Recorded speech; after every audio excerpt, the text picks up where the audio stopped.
Tutti i giocatori, siamo in 16, con i 2 portieri 18.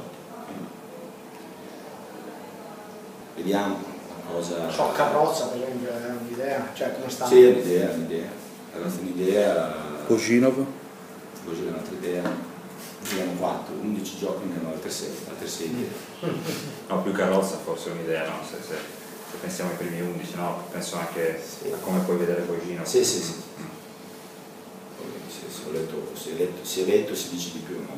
Noi abbiamo un modo di giocare, si può cambiare magari l'atteggiamento degli attaccanti, però noi giocheremo sempre o 4-3-3 o 4-3-1-2, i numeri contano relativamente, tutti questi discorsi che si fanno, è bello anche, no? L'idea è sempre stata quella, ci ha portato tanto e si continua per quello, io porto sempre il tasto che bisogna lavorare invece di più nei ruoli, nelle situazioni di gioco, e credo che conti quello, il maestro dice questo, non mi piace ricordare gli altri, però a lui non viene mai chiesto di cambiare modulo, io appena pareggio devo cambiare 3-5, devo cambiare 4, devo fare quello, tutti i discorsi che sinceramente mi interessano, decido io e faccio come mi pare.